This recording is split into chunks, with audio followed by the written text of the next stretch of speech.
Like it or not, everyone's talking about the climate, and it's about time.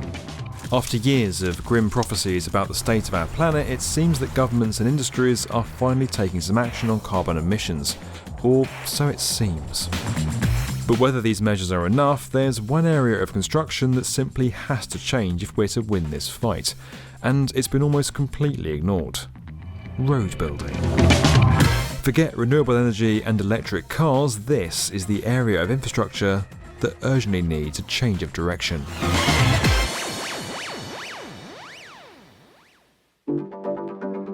Warnings about our planet's changing climate are nothing new, but in August 2021 we received perhaps the most serious one yet.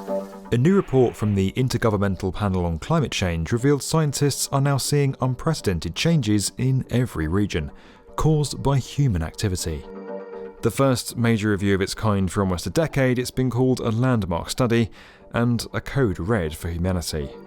We won't dissect all 1,300 pages here, but we can summarise it by saying that the future looks pretty bleak if we carry on pumping out carbon emissions at the rate we currently are. But we've kind of known about this for some time, and it's not as if we've done nothing about it. For example, there's the 17 Sustainable Development Goals set up by the UN in 2015, which all member states intend to achieve by 2030, ranging from ending poverty to getting everyone access to clean, affordable energy. While this all looks great on paper, many believe there's too much talk and not enough action on the climate agenda. And we don't just mean Greta. Blah, blah, blah. Others feel little progress is being made towards those 17 goals. They were very ambitious when they were agreed, and they remain very ambitious now. Jessica Espy is a senior advisor to the UN's Sustainable Development Solutions Network, which promotes ways to reach these goals. Consequently, we're not on track to achieve them at the moment.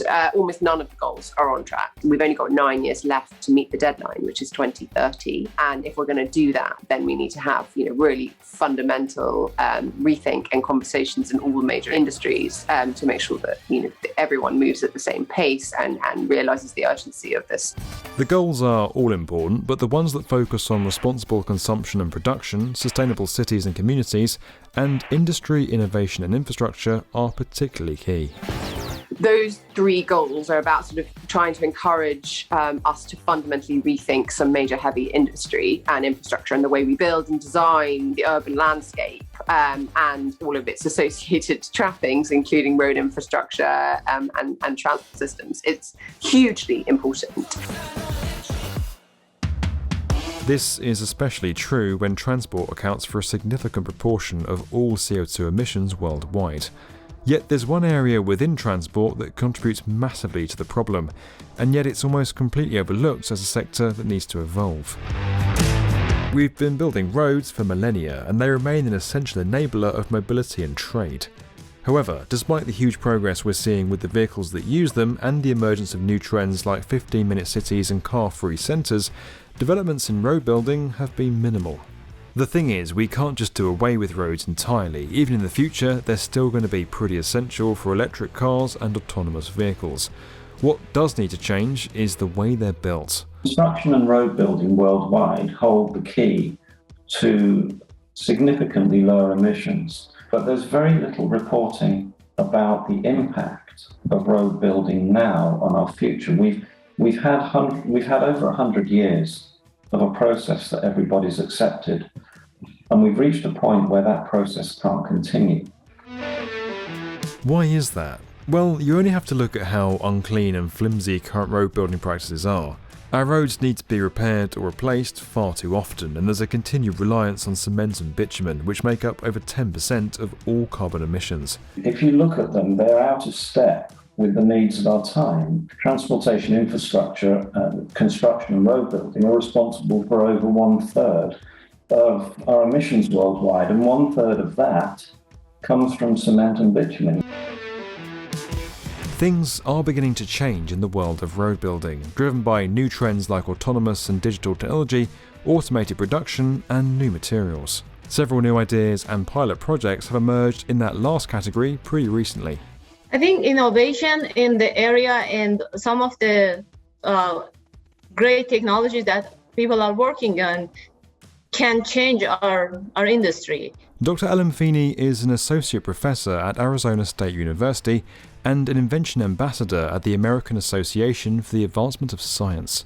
I think bio-based material and bio-inspired approaches as a whole, they have a lot to offer.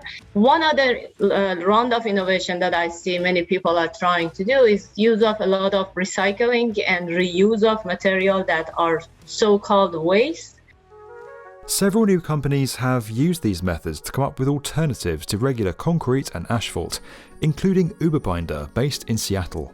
This startup's created an advanced binder product, one that it claims will significantly lower the energy and carbon impact of road building. Binders are the components of a road surface that, as the name suggests, bind and hold the aggregate material together.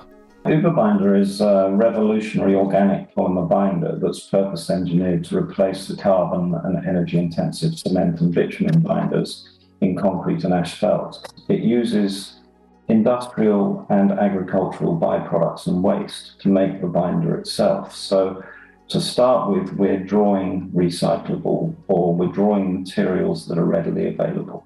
These include sulfur, the fifth most abundant material on Earth, which is also low cost and easily scalable. It promises several other benefits over regular asphalts like higher strength and durability, and it can be used at ambient working temperatures. We have a proof of concept. We've done a good deal of testing. We're keen to work with road builders towards better sustainability, better performance, better roads. The challenge now is to convince an industry that's been hesitant to evolve to adopt new ideas like these, even when the benefits can be quite clear. We've been doing the same material, concrete, since Roman time, and we're still doing it the same, cement and aggregate mix.